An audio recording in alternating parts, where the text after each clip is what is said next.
In today's lesson, we're going to go through simultaneous equations, and we're going to combine both substitution and elimination. So let me just move this up here. First of all, we can solve substitution by substitution, and we'll be doing that first. And I guess generally it's probably the easier of the two methods.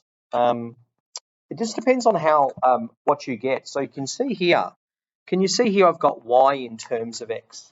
And then what we could do is wherever we've got y, we could replace y with what we have, x minus 3. Okay, so you can see there that y I have in terms of x. And I could then substitute y into this equation. Now, as it turns out with simultaneous equations, if we have two parallel lines, you can notice here that's when they have the same gradient. They're never going to cross. There's never going to be a solution. The only time when you have two lines where you will not have a solution or an intersection is when they're parallel. Okay, so you can see over here for any non-parallel line, if I've got two lines, we're going to get one point of intersection. And what we're actually doing when we're doing these substitution and elimination we'll look at later is we're finding that point of intersection because you can see that when these two lines cross, there's just one point there where they both share the same x coordinate and both share the same y coordinate, and that's what we're trying to find. Okay, we're going to go through some where we do some graphing and actually look at it that way. Now let's get straight into here, and I think the thing is that if you can try and mimic your teacher's working, that would be highly advised because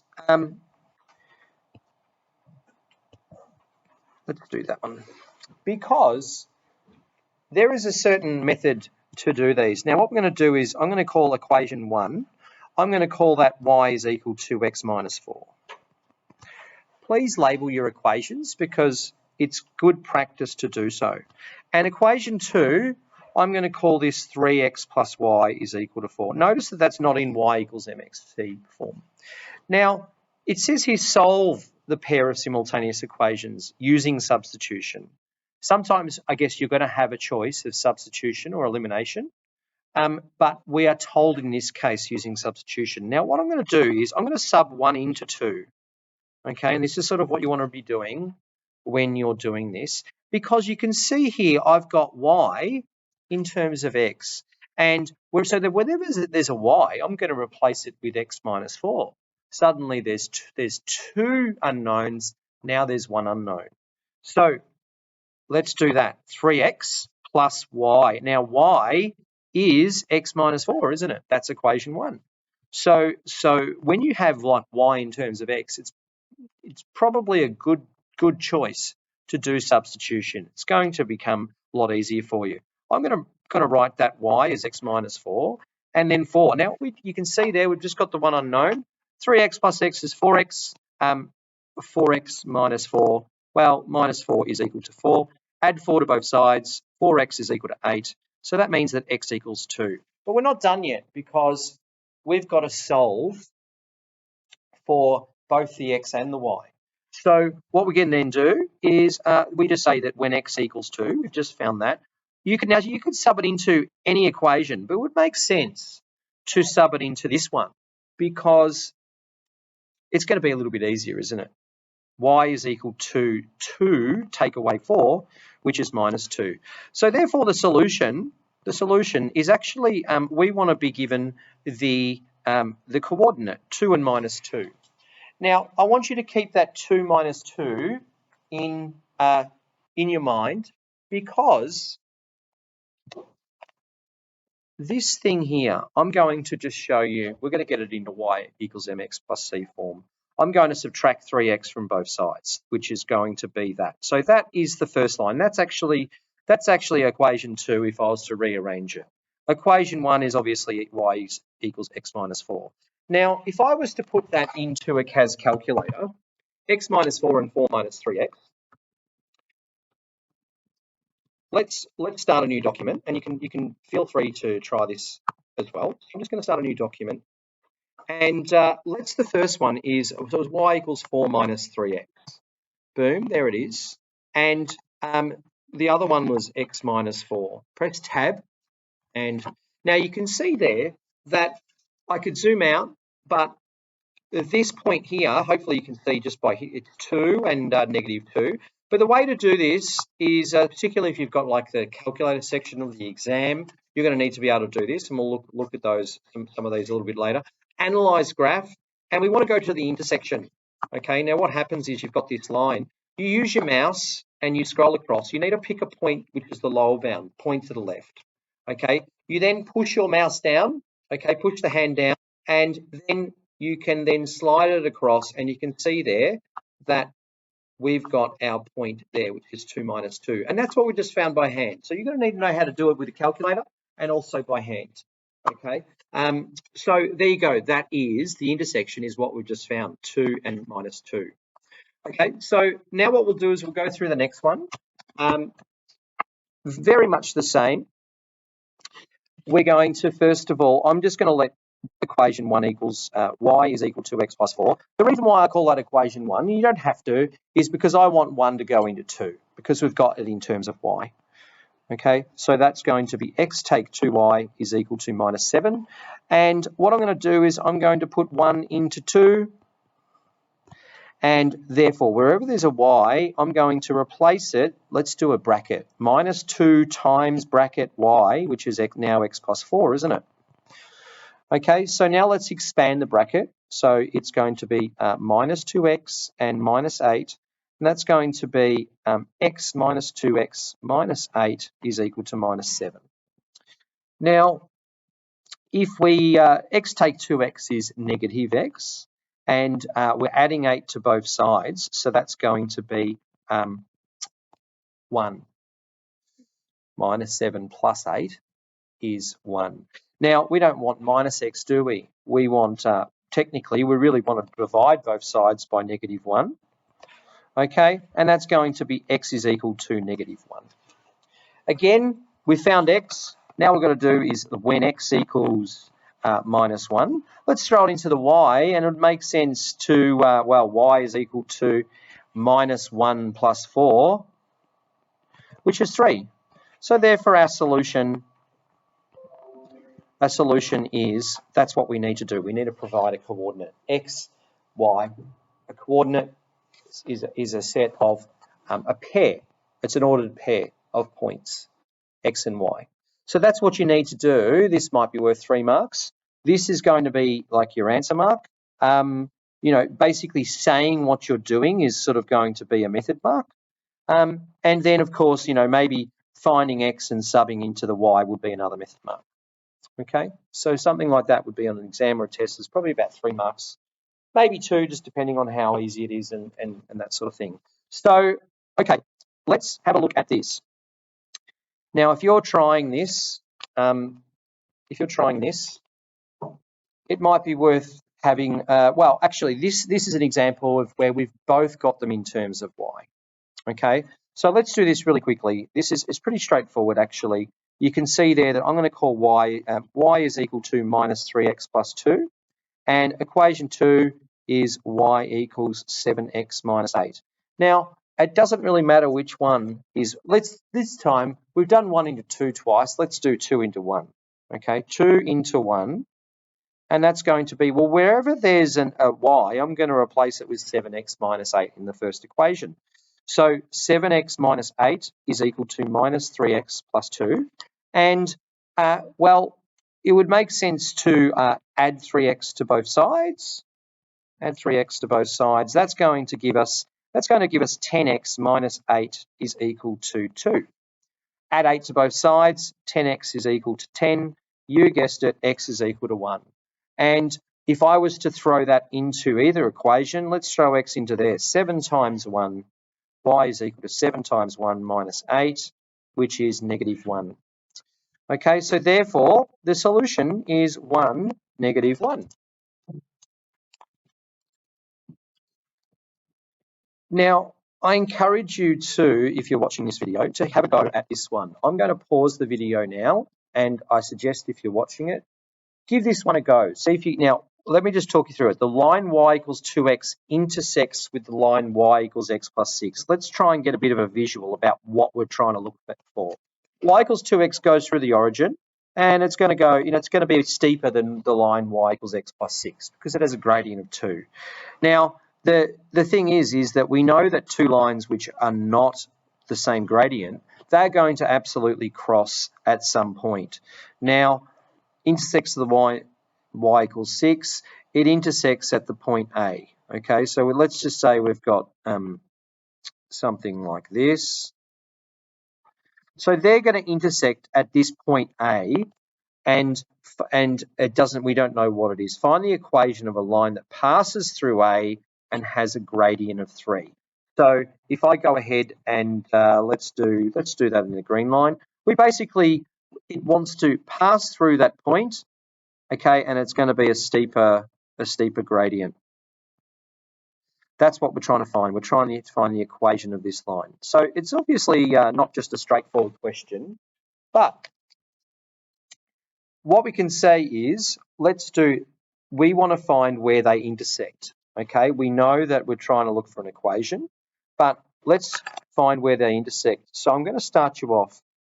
What equation 1 is y is equal to 2x, and so this is y is equal to 2x, and this one over here is y equals x plus 6. So that's equation 2. Y is equal to x plus 6. See if you can find the point A, and then from there, it says find the equation of a line that passes through A and has a gradient of 3. Give it a go. I'm going to get you to pause it now. All right, so just resuming, we have let equation 1 equal equation 2. We're subbing 1 into 2. So therefore, wherever there's a y, I'm going to replace it with 2x. We then want to subtract x from both sides.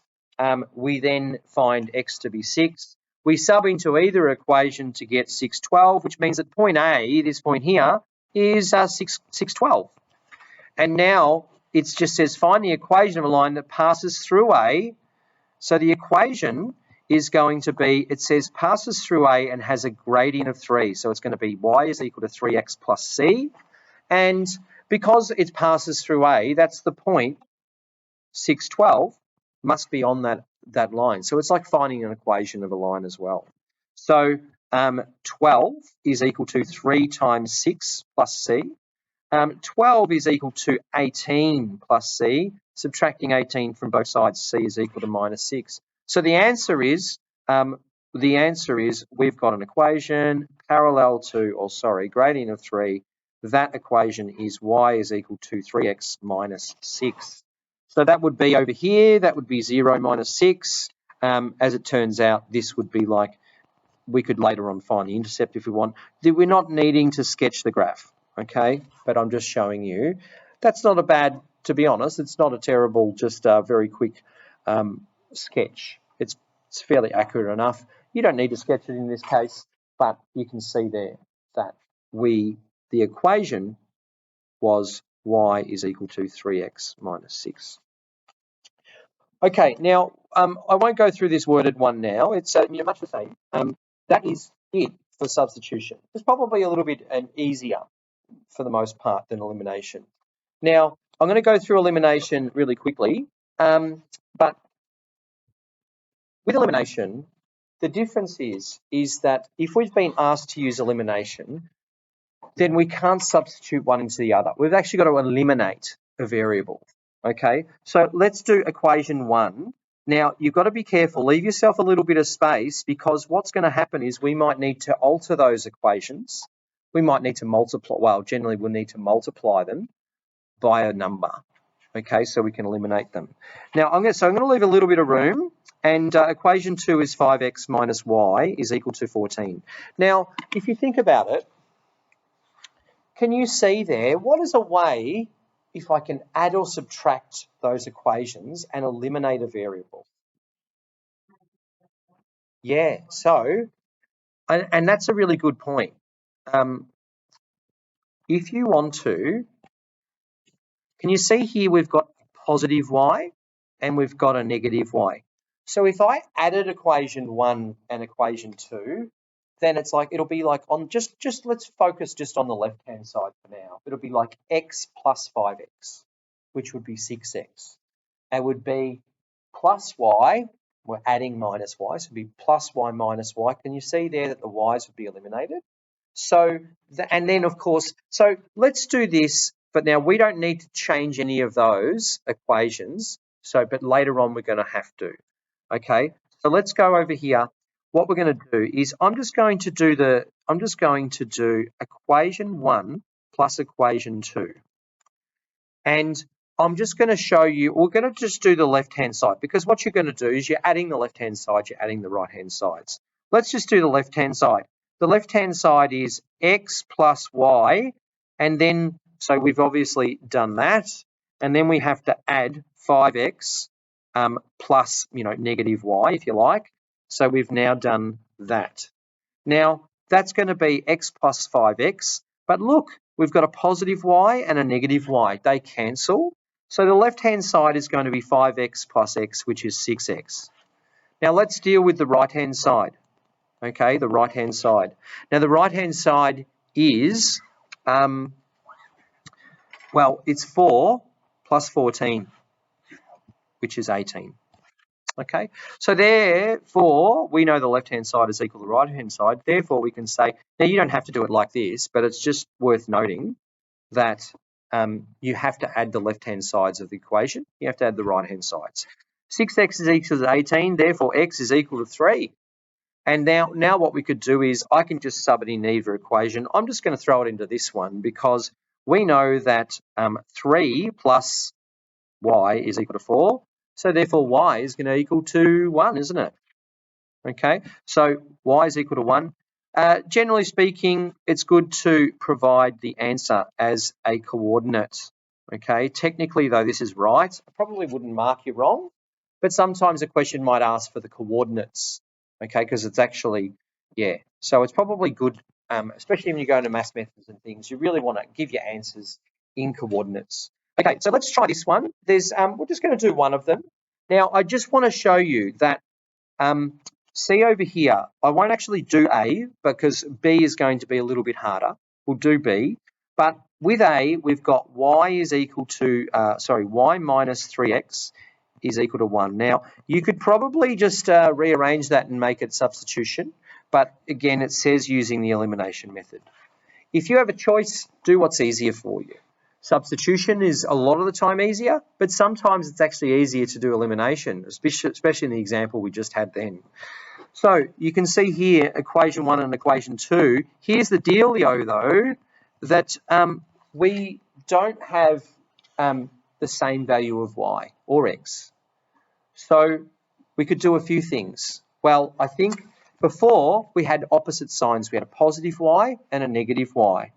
What could we do in this case to eliminate a variable? Yeah, so Steph has just said that, well, if this is a 2y, then what we can do is, now you can alter both equations, but it doesn't actually make any sense. Now, by the way, 3 and 15, 3 and 5, lowest common multiple is 15, so you'd have to deal with bigger numbers then. So I don't think it's really worth it. What we're going to do is we're going to make one of those, so we're going to alter it so we can change it. Now, what I'm going to do is I'm going to get equation 1, and I'm going to multiply that by 2. And you know what, let's do this one as well. It's okay, let's do this one. But now when I do equation 1, I've changed equation 1. So what I'm going to do is I'm going to just do this over here. I'm going to call it 1 dash, okay, because we've multiplied everything by 2. Now that's going to be 2 times y is 2y. 2 times minus 3x is minus 6x. And remember, we're multiplying the left and the right, otherwise you're creating imbalance. Now, if I then put equation 2, you can see there 2y plus 5x is equal to 13. Now, what I tend to do is, now you can see that equation 1, we haven't created an imbalance because we multiplied both the left-hand side and the right-hand side by 2. But notice that we have, it's a bit annoying, this thing. It's just moving. Oh, really. Don't know what